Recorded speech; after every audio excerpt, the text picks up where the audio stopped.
نحمده ونصلي على رسوله الكريم اما بعد فاعوذ بالله من الشيطان الرجيم بسم الله الرحمن الرحيم رب اشرح لي صدري ويسر لي امري واحلل عقدة من لساني يفقهوا قولي. باب اين يصلي الظهر يوم التروية. ترویہ کے دن ظہر کہاں پڑھے؟ یہ ترویہ پھر 8ویں تاریخ ہے اب، یعنی حج شروع ہو رہا ہے، تو ظہر کی نماز کہاں ہو؟ حدثني عبداللہ ابن محمد حدثنا اسحاق الازرق حدثنا سفیان عن عبد العزیز ابن رفیع قال سألت انس بن مالک رضی اللہ عنہ قلت اخبرنی بشیء اخلته عن رسول اللہ صلی اللہ علیہ وسلم. یہ عبد العزیز بن رفیع جو ہیں حضرت انس سے ایک سوال پوچھتے ہیں، کہتے ہیں مجھے کوئی ایسی چیز بتاؤ جو تم نے نبی صلی اللہ علیہ وسلم سے اچھی طرح سمجھی ہو، اقلتہ باندھی ہو، اقلا کا مطلب باندھنا. این صلی الظہر والعصر یوم الترویہ، یوم الترویہ کو آپ نے ظہر اور عصر کی نماز کہاں پڑھی تھی؟ قال بمنن، وہ کہتے ہیں منا میں پڑھی تھی. آپ کو سمجھایا تھا نا 5 نمازیں وہاں. فقلت فأین صلی العصر یوم النفر، پھر میں نے پوچھا کہ آپ صلی اللہ علیہ وسلم نے کوچ کے دن عصر کہاں پڑھی تھی؟ نفر کا مطلب ہوتا ہے جانا، نکلنا، کوچ کرنا کے معنوں میں، سفر کرنے کے لیے بھی استعمال ہوتا ہے. تو یوم النفر جو ہے، اور یوم النفر کون سا ہے؟ 12ویں تاریخ، 12ویں بھی ہو سکتی ہے اور 13ویں بھی ہو سکتی ہے.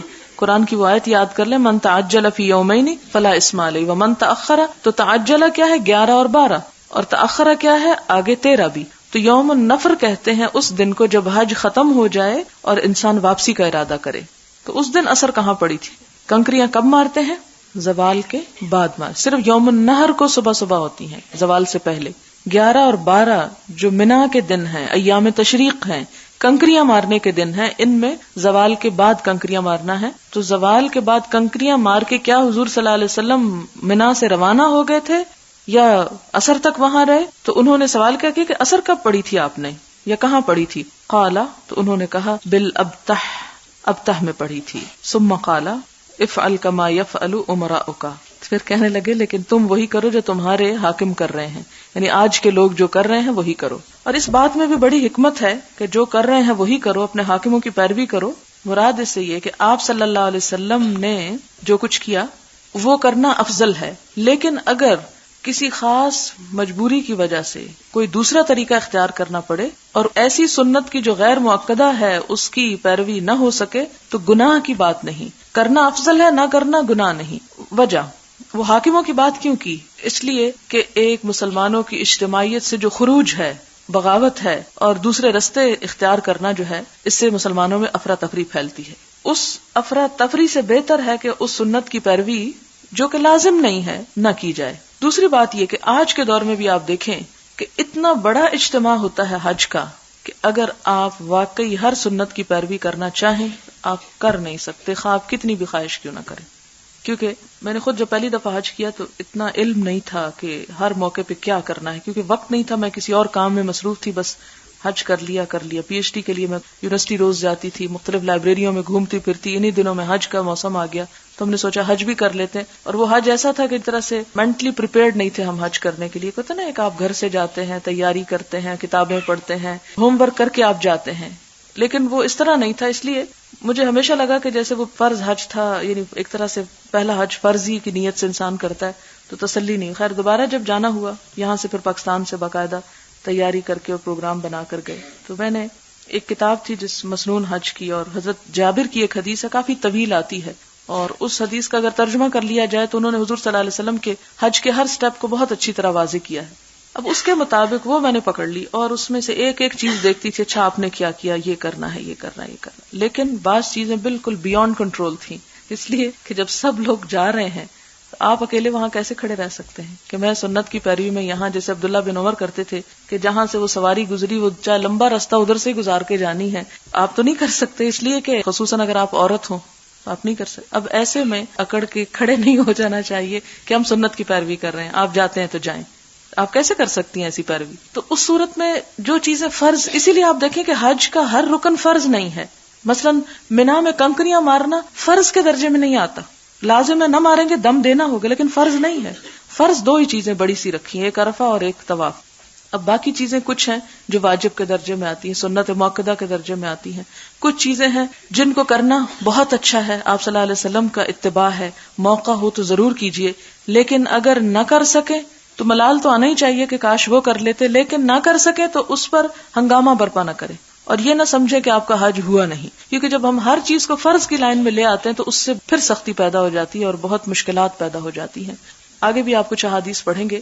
اس وقت بھی ہوتا یہ ہے کہ مثلاً کل میں نے آپ کو تھوڑا سا وہ طریقہ بتایا تھا کہ کہاں کس وقت کہاں سے رخصت ہونا ہے اور کہاں کس وقت پہنچنا ہے. مثلاً منا ہی کا یوم الترویہ میں 5 نمازیں اور فجر پڑھ کے آپ کو وہاں سے چلنا ہوتا ہے، مسنون یہ ہے. لیکن اگر سارے لوگ یہی کرنے لگیں تو سب کا عرفات پہنچنا ہی مشکل ہو جائے. اس لیے بہت سے معلم اپنے لوگوں کو آدھی رات کو ہی وہاں سے لے چلتے ہیں. اب سارے اگر جا رہے ہیں، آپ کیسے رہ سکتے ہیں پیچھے کہ آپ کہ میں تو فجر پڑے بغیر جا ہی نہیں سکتی، اس لیے کہ نبی صلی اللہ علیہ وسلم نے یہاں ہی فجر پڑی تھی. اب ایک طرف آپ ادھر دل پکڑا ہوا ہے اور دوسری طرف یہ ہے کہ سارا قافلہ آپ کو لیے جا رہا ہے. اب کیا کرنا ہوگا؟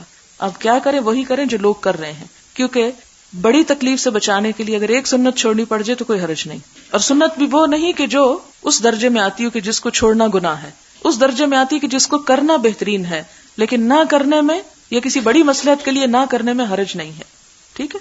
اس صورت میں یہاں پر انس بن مالک کہتے ہیں کہ تم یہ کر لو تو بہت اچھا. آپ نے تو جہاں اثر پڑھی تھی ابتہ میں پڑھی تھی، محسب میں پڑھی تھی، لیکن اب لوگ نہیں پڑھتے، یا جو وقت کا امیر ہے اس نے کوئی اور حکم دے دیا ہے کسی مصلحت کو سامنے رکھتے ہوئے، تو تم اس امیر کی پیروی کرو، کیونکہ امیر کا یہ حکم جو ہے کسی سنت کو جان بوجھ کے ابالش کرنا نہیں ہے، بلکہ لوگوں کے لیے ایک سہولت پیدا کرنا ہے. مثلاً آپ ایک اور چیز دیکھیں، نبی صلی اللہ علیہ وسلم نے اونٹ پر بیٹھ کے حج کیا. اب اگر کوئی شخص کہے کہ نہیں میں تو اونٹ پر ہی بیٹھوں گا، تو نتیجہ کیا نکلے گا؟ مشکل پیش آئے گی. ہاں ہو سکتا 50-60 سال پہلے اگر کوئی کرنا چاہتا، اب تو آپ کو گاڑیاں بھی اندر نہیں لے جانے دیتے حرم کے پاس. ایسے 10-12 سال پہلے آپ عین حرم کے سامنے جا کے اتر سکتے تھے، لیکن اب تو آپ بہت دور دور اترتے ہیں. آپ میں سے ہر ایک کو ہی چلنا پڑتا ہے. یا تو یہ کہ بالکل سامنے آپ کی جگہ ہو تو اور بات ہے، لیکن سامنے بھی اگر آپ رہ رہے ہوں تو بھی بیت اللہ تک پہنچنے میں بہت فاصلہ ہو چکا ہے. اب اس صورت میں وہ سب کچھ ہو نہیں سکتا جو آپ صلی اللہ علیہ وسلم نے کیا، لہٰذا ایسی پیروی کہ جو انسان کو مشقت میں ڈال کے بہت سے فرائض چھڑوا دے. جیسے میں ہمیشہ کہا کرتی ہوں کہ تہجد کے شوق میں فجر کی نماز نہ قضا کریں، کیونکہ وہ فرض ہے اور وہ نفل ہے. ہاں اگر اللہ تعالیٰ دونوں میں بیلنس رکھنے کی توفیق دے تو بہت اچھی بات ہے، اور ہمارا شوق اور خواہش اور تمنا اور تڑپ اور محبت ہونی چاہیے کہ ہم زیادہ سے زیادہ آپ کے قریب ہو جائیں. ہاں یہ اور بات ہے کہ بغیر عذر کے انسان صرف سستی سے کام نہیں کر رہا تو وہ دوسرے درجے میں آ جاتا ہے.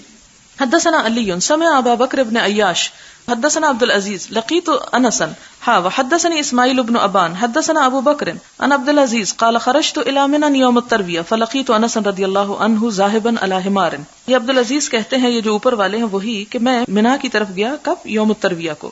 فلقیت انسا، تو میں حضرت انس کو ملا، ذاهبا على حمار، جو گدھے پہ بیٹھ کے جا رہے تھے. فقلت، تو میں نے کہا، اینا صلی النبی صلی اللہ علیہ وسلم هذا اليوم الظہر، میں نے پوچھا کہ نبی صلی اللہ علیہ وسلم نے ظہر کی نماز آج کے دن کہاں پڑھی تھی؟ فقال، تو کہتے ہیں، انظر حیث یصلی امراؤک فصلی، تو انہوں نے یہ نہیں بتایا کہ کہاں اور کیسے کہا، جو تمہیں کہا جا رہا ہے تمہارے امراء کہہ رہے ہیں ویسا ہی کر لو. یعنی جیسے کہ آپ قرآن پاک میں پڑھ چکے ہیں، اطیعوا اللہ و اطیعوا الرسول و اولی الامر منکم.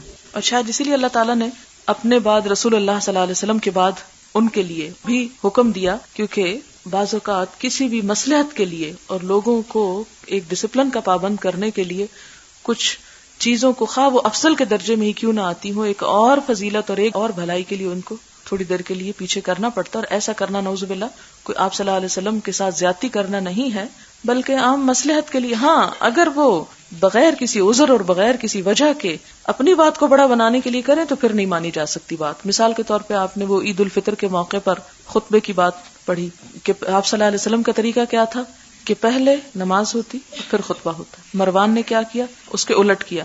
تو صحابہ کرام نے اس پہ بہت آبجیکٹ کیا، اور ایک صحابی کا بات ہے نا کہ انہوں نے اس کو پکڑ کے کھینچا بھی کہ تم یہ خلاف سنت کام کرے، اس لیے کہ وہ مجبوری نہیں تھی کوئی، اس کی ایک اپنی ذاتی مجبوری تھی. اور وہ ذاتی کیا تھی؟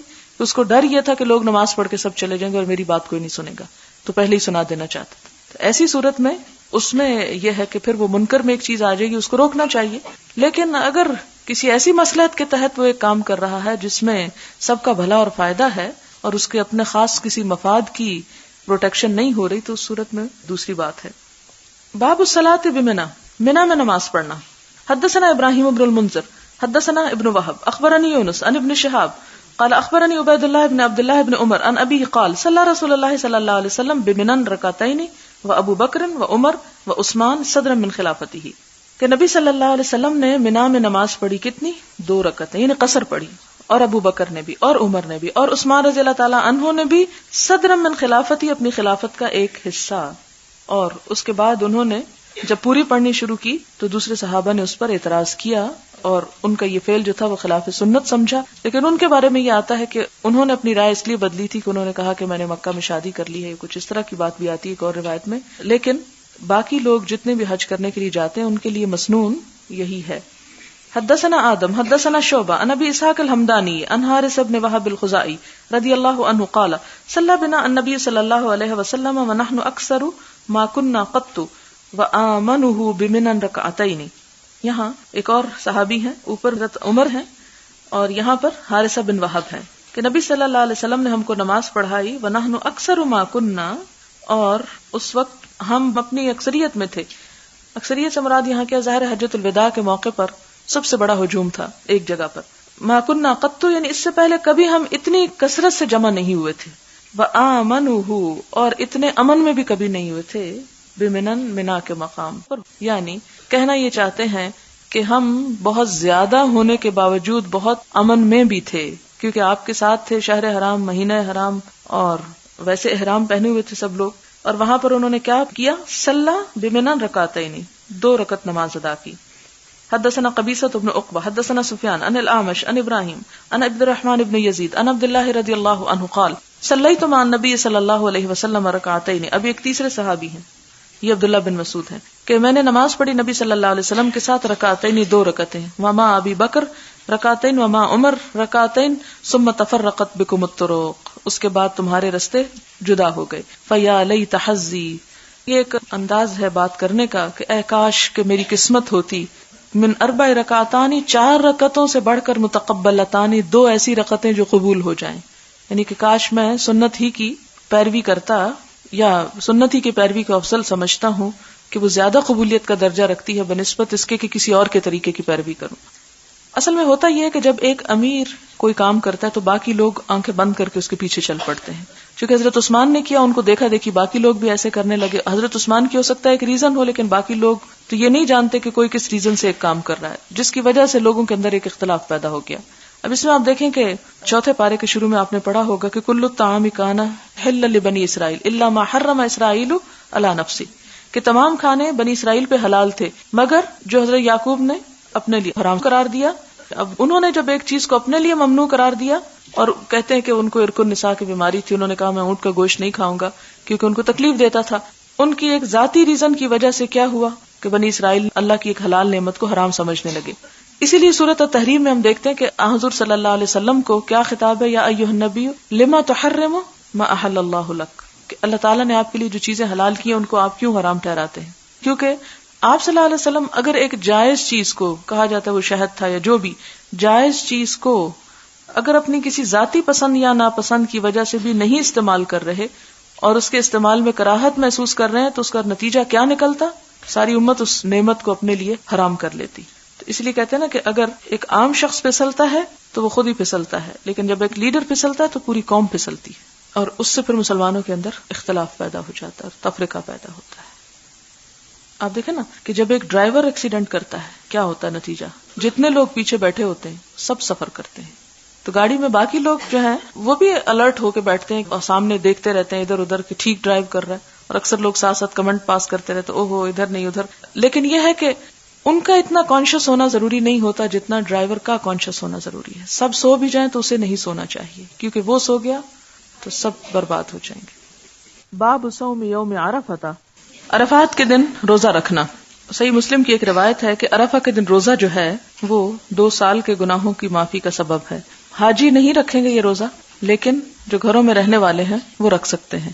حاجی کیوں نہیں رکھیں گے؟ نبی صلی اللہ علیہ وسلم نے نہیں رکھا. اس کی دلیل یہ حدیث ہے، حدثنا علی بن عبداللہ حدثنا سفیان عن الزہری حدثنا سالم قال سمعت عمیرا مولا ام الفضل ان ام الفضل شک الناس یوم عرفہ فی صوم النبی صلی اللہ علیہ وسلم. ام الفضل کہتی ہیں کہ نبی صلی اللہ علیہ وسلم کے روزے کے بارے میں لوگوں نے شک کیا یوم عرفہ کے دن کہ آج آپ روزے سے ہیں یا نہیں. مراد یہ ہے فبعثت للنبی صلی اللہ علیہ وسلم بشراب فشربہ، تو میں نے نبی صلی اللہ علیہ وسلم کو پینے کے لیے کچھ بھیجا تو آپ نے اس کو پی لیا، جس سے پتا چلا کہ آپ کا روزہ نہیں تھا۔ باب التلبیۃ والتکبیر اذا غدا من منن الی عرفہ، تلبیہ پڑھنا یا تکبیر پڑھنا دونوں پڑھی جا سکتی ہیں جب کوئی شخص منا سے عرفہ کو نکلے۔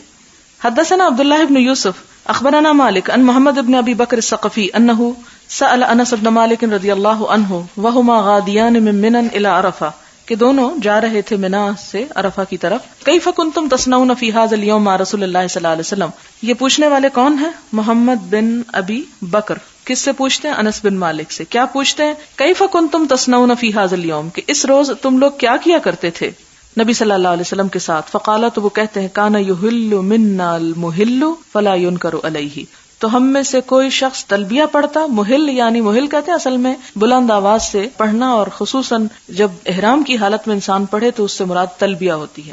فلا ينکر علیہ، تو اس کے اوپر کوئی انکار نہیں کرتا تھا۔ ویکبر منا المکبر، اور ہم میں سے بعض لوگ تکبیر پڑھتے تھے، فلا ينکر علیہ، تو اس پر کوئی بھی اعتراض نہیں کرتا تھا، یعنی وسعت تھی، دونوں چیزیں ہو سکتی تھی۔ باب التہجیر بالرواح یوم عرفہ، التہجیر، تہجیر کہتے ہیں گرمی کا وقت، دوپہر میں جلدی کا وقت جو ہوتا ہے نا گرمی کا، رواح نکلنا یوم عرفہ، عرفہ کے دن یعنی عین گرمی میں نکلنا، یعنی وقوف کے لیے مراد ہے۔ اور یہ وادی نمرہ سے بھی نکلنا مراد ہے اس میں۔ نمرہ وہ وادی ہے جس میں عرفات ہے، یعنی عرفات کے باہر کا علاقہ جہاں عموماً قافلے منا سے چل کے جا ٹھہرتے ہیں، اور جب زوال ہوتا ہے تو پھر وہاں سے عرفہ کے اندر کو آ جاتے ہیں۔ کئی لوگ براہ راست بھی چلے جاتے ہیں اور بعض وہاں رک کے جاتے ہیں، اور یہ رک کے خود ہی آپ جا سکتے ہیں، معلموں کے ساتھ نہیں جا سکتے، ورنہ آپ ان کو روکتے روکتے جھگڑا شروع کر دیں۔ اور اللہ تعالیٰ نے فرمایا کہ فمن فرض فیہن الحج فلا رفث ولا فسوق ولا جدال فی الحج۔ حدثنا عبداللہ بن یوسف اخبرنا مالک ان ابن شہاب ان سالم قال كتب عبد الملک الی الحجاج، عبد الملک بن مروان جو تھا اس نے حجاج بن یوسف کو لکھا۔ پہلے بھی میں عرض کر چکی ہوں کہ یہ عبداللہ بن زبیر پہ فتح پا کر کیا بن چکا تھا؟ حجاز کا حاکم، یعنی مکہ مدینہ اس کے انڈر تھے۔ کیا نصیحت لکھی عبد الملک بن مروان نے؟ اللہ تخالف ابن عمر فی الحج، کہ نہ مخالفت کی جائے ابن عمر کی حج میں، یعنی جو کچھ وہ کہتے ہیں وہی کیا جائے۔ فجاء ابن عمر آئے رضی اللہ عنہ وانا معہ، اور میں ان کے ساتھ تھا۔ یہ کون ساتھ تھا؟ ان کا بیٹا سالم۔ وانا معہ یوم عرفہ حین زالت الشمس، جب سورج کو زوال ہوا تو میں ان کے ساتھ تھا عرفہ کے دن۔ فصاح عند سرادق الحجاج، صاح زور سے پکارا، آواز دی، اندہ قریب پہنچ کر، سرادق خیموں کے، قنات قرآن پاک میں بھی آتا نا سرادقها، الحجاج حجاج کے۔ فخرج، تو نکلا، کون؟ حجاج نکلا۔ یہ الحجاج سے مراد عام حجاج نہیں، حجاج بن یوسف ہے یہاں۔ فصاح عند سرادق الحجاج، تو زور سے پکارا حجاج کے خیمے کے پاس جا کر۔ کس نے پکارا؟ عبداللہ بن عمر نے۔ فخرج، وہ نکلا، کون؟ حجاج۔ کہاں سے نکلا؟ اپنے خیمے سے۔ وعلیہ، اور اس کے اوپر تھا کیا؟ ملحفتن، ایک اوڑھنے کی چیز، لحاف بھی اسی سے ہے، لحاف نہیں تھا یہاں، اوڑھنے کی چادر مراد ہے۔ معصفرتن، جو رنگی ہوئی تھی کسم میں۔ فقالا، تو اس نے کہا، ما لک یا ابا عبد الرحمن، تمہارا کیا معاملہ ہے اے ابو عبد الرحمن؟ اب آپ دیکھیں کہ عبداللہ بن عمر کا نام عبداللہ ہے اور کنیت ابو عبد الرحمن، کوئی چیز چھوڑی نہیں انہوں نے جو نبی صلی اللہ علیہ وسلم کو پسند ہو۔ فقال الرواح ان کنت ترید السنہ، کہ چلنا ہوگا اگر تم سنت کی پیروی کرنا چاہتے ہو۔ حجاج کو اپنے امیر کی طرف سے حکم ملا تھا کہ حج میں عبداللہ بن عمر کی مرضی کے مطابق ہی سب کچھ کرو، لہذا جو ہی عبداللہ بن عمر نے ان کو پکارا، کس کو؟ حجاج کو، تو وہ باہر نکل آیا۔ اور یہاں پر آپ دیکھیں کہ اس وقت کے جو اہل علم تھے ان کا رعب اور دبدبہ کتنا تھا۔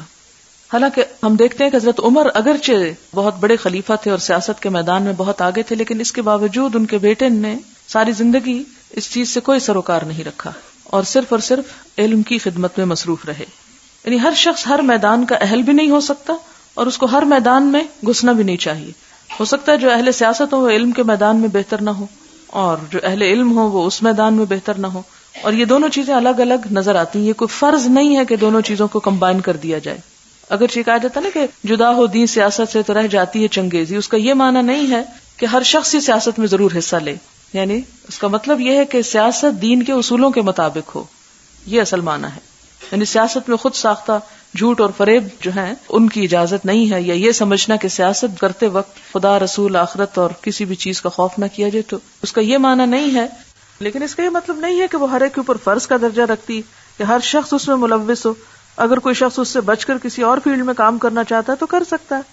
علامہ اقبال کے اس شعر کا مطلب نہیں کہ مثلاً اگر کوئی شخص کسی بھی کیپیسٹی میں ہے تو وہ سیاست کو وہاں ضرور دخل دے. اس طرح ہمارے پاس ہوٹلز میں یا بسوں میں لکھا ہوتا ہے کہ براہ کرم سیاسی گفتگو سے پرہیز کریں، اور وہ بھی اسی وجہ سے کہ ہمارے ہاں کی سیاست جو ہے وہ دین سے بہت دور ہے، اور سیاست میں جھوٹ بہت اہم کامیابی کا ذریعہ تصور کیا جاتا ہے، اور جو جتنا زیادہ جھوٹ بول سکتا ہو اتنا ہی زیادہ کامیاب سیاستدان تصور کیا جاتا ہے.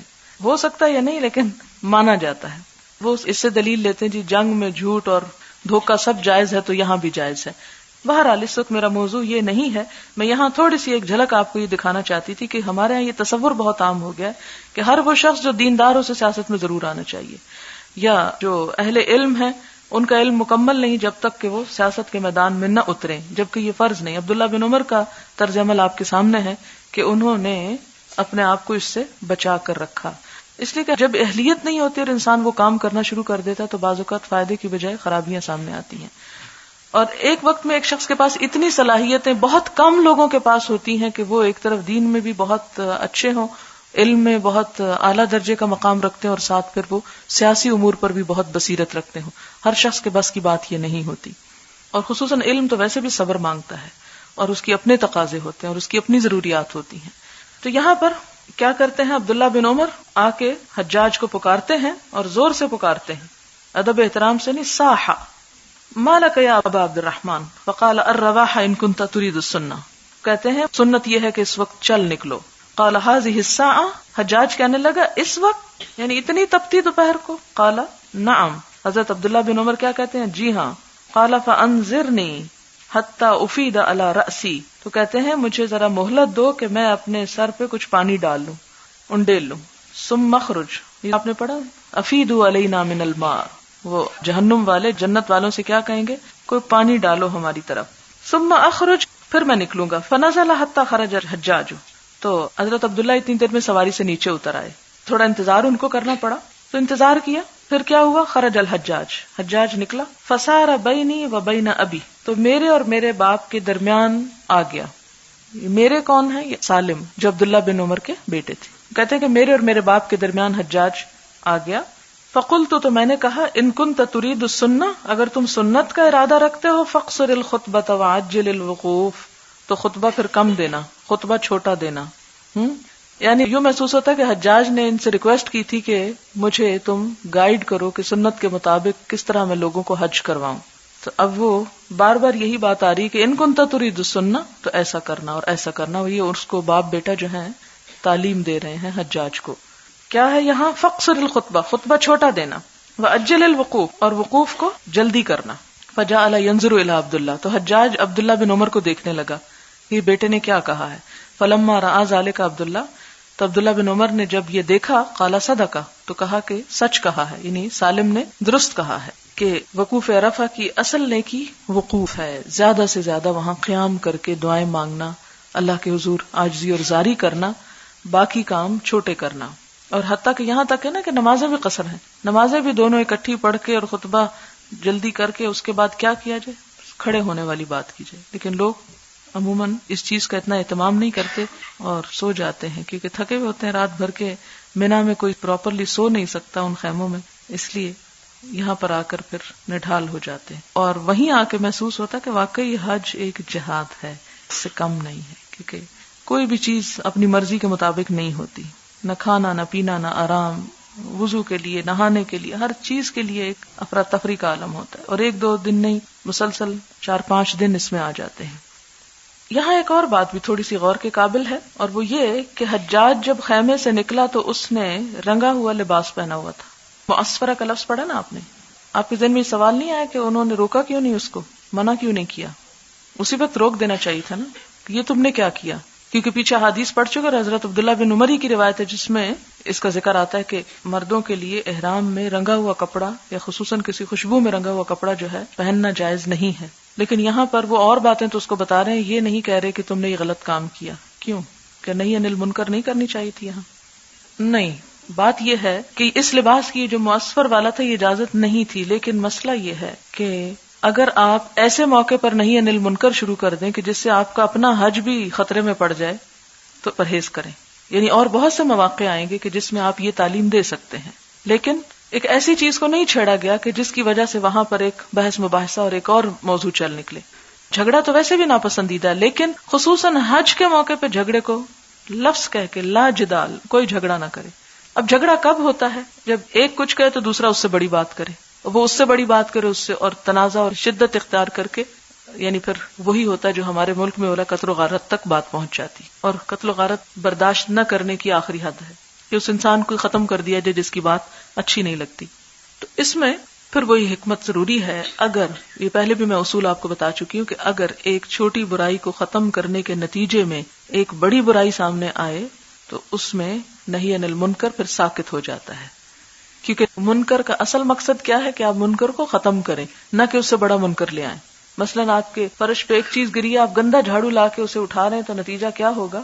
وہ تو اٹھ جائے گی لیکن اس کی گندگی وہیں گر جائے گی، اور وہ گندگی زیادہ بدترین ہوگی پہلی گندگی سے بھی. تو یہ تھوڑی سی ترتیب ملحوظ رکھنا ضروری ہے. باب الوقوف علی الدابۃ بعرفہ، عرفات میں وقوف کرنا کس پر؟ سواری پر. یعنی سواری پر ہی انسان خود نہ کھڑا ہو، سواری کو کھڑا کر لے تو کیا اس کو وقوف ہو جائے گا؟ یا سواری سے کوئی اترے ہی نہ؟ بعض اوقات رش کی وجہ سے نہیں اتر سکتے آپ، بعض اوقات کوئی اور ریزن بھی ہو سکتی ہے. حدثنا عبداللہ ابن مسلمہ عن مالک عن ابی النضر عن عمیر مولا عبداللہ ابن العباس عن ام الفضل بنت الحارث ان ناسا اختلفوا عندها یوم عرفہ فی صوم النبی صلی اللہ علیہ وسلم. لوگوں نے حضور صلی اللہ علیہ وسلم کے عرفہ کے دن روزے کے بارے میں اختلاف کرنا شروع کر دیا. اصل میں اختلاف اس لیے کہ جب پتہ نہ ہو اور اتنے بڑے ہجوم میں ہر شخص اپنی اپنی رائے کا اظہار کر رہا ہے تو اختلاف ہونا لازم ہے. فقال بعض هو صائم وقال بعض ليس بصائم، کسی نے کہا آپ کا روزہ، کسی نے کہا نہیں. تو یہ سن کے ایک عورت جو ہیں ام الفضل بنت الحارث بہت عقل مندی کرتی ہیں. فارسلت الیہ بقدح لبن، دودھ کا پیالہ ان کو بھیجتی ہیں. وهو واقف علی بعیرہ، آپ اپنے اونٹ پر ہی وقوف کر رہے تھے. فشربہ، تو آپ نے اس کو پی لیا.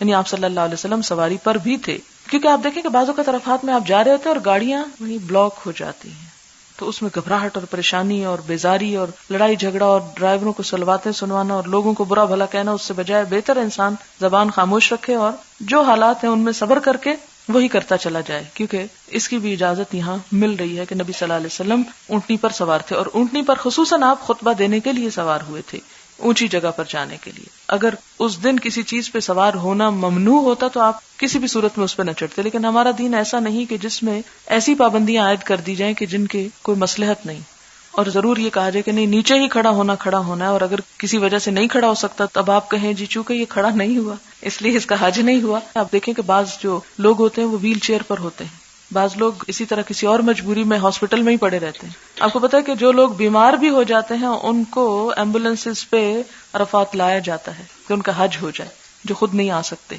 تو وہ لیٹے لیٹے ہی سارا وقت وہاں گزار دیتے ہیں. تب آپ کہیں جی چونکہ یہ کھڑا نہیں ہوا اس لیے اس کا حج نہیں ہوا، تو یہ درست نہ ہوگا. باب الجمع بین الصلاتین، دو نمازوں کو جمع کرنا بعرفہ، عرفہ کے دن. وکان ابن عمر رضی اللہ عنہما اذا فاتته الصلاۃ مع الامام جمع بینہما، کہ ابن عمر جو تھے ان کی جب نماز فوت ہو جاتی تھی امام کے ساتھ تو ان دونوں کے درمیان جمع کر لیتے تھے. یعنی عرفات میں آپ دیکھیں امام جب نماز پڑھاتا ہے تو آج کے دور میں بھی پاسبل نہیں ہے کہ جو لوگ مسجد سے باہر دور دراز جگہوں پہ خیمے لگائے ہوئے ہوں وہ امام کے ساتھ نماز پڑھے. اس میں عموماً لوگ کیا کرتے ہیں، پھر ہر ایک اپنے اپنے خیمے میں الگ امامت کروا دیتا ہے، تو اس طرح بھی جائز ہے. وقال الليث حدثني عقيل عن ابن شهاب قال اخبرني سالم ان الحجاج بن يوسف عام نزل بابن الزبير رضي الله عنهما سأل عبد الله كيف تصنع في الموقف يوم عرفة. سالم نے مجھ کو خبر دی کہ حجاج بن یوسف جس سال ابن زبیر کے ساتھ اس نے جنگ کی تو انہوں نے عبداللہ بن عمر سے پوچھا کیف تصنع فی الموقف یوم عرفہ، کس طرح تم کیا کرتے تھے وقوف یوم عرفہ کو. فقال سالم کہتے ہیں ان کنت ترید السنہ فحجر بالصلاۃ یوم عرفہ، اگر تم سنت کی پابندی چاہتے ہو تو کیا کرو، فحجر جلدی پڑھو، کس کو، بالصلاۃ نماز کو، سورج ڈھلتے ہی نماز پڑھ لو یوم عرفہ، عرفہ کے دن. فقال عبداللہ بن عمر صدقہ، عبداللہ بن عمر نے کہا سچ کہتا ہے. انہم کانوا یجمعون بین الظہر والعصر فی السنۃ، کہ سنت کے مطابق صحابہ کرام ظہر اور عصر کو جمع کیا کرتے تھے. فقلت لسالم افعل ذلك رسول اللہ صلی اللہ علیہ وسلم، میں نے سالم سے پوچھا کہ کیا نبی صلی اللہ علیہ وسلم نے ایسا ہی کیا. یہ پوچھنے والے کون ہیں؟ زہری ہیں. یہ پیچھے ہے نا ابن شہاب. فقال سالم، اور سالم کہتے ہیں وَهَلْ تَتَّبِعُونَ فِي ذَلِكَ إِلَّا سُنَّتَهُ، اور کیا صحابہ کرام آپ صلی اللہ علیہ وسلم کی سنت کے علاوہ کچھ اور بھی کیا کرتے تھے؟ یعنی یہ تم پوچھ کیوں رہے ہو؟ تو یہاں پر حجاج کو کی جانے والی نصیحتوں میں ایک تیسری نصیحت جس کا پچھلی حدیث میں ذکر نہیں یہاں پر ہے، فَحَجِّرْ بِالصَّلَاةِ، کہ نماز کو جلدی پڑھنا. وہاں خطبہ کم کرنے کی بات ہے، اور دوسرا زوال کے فوراً بعد ہی عرفہ کے اندر آنے کی بات ہے.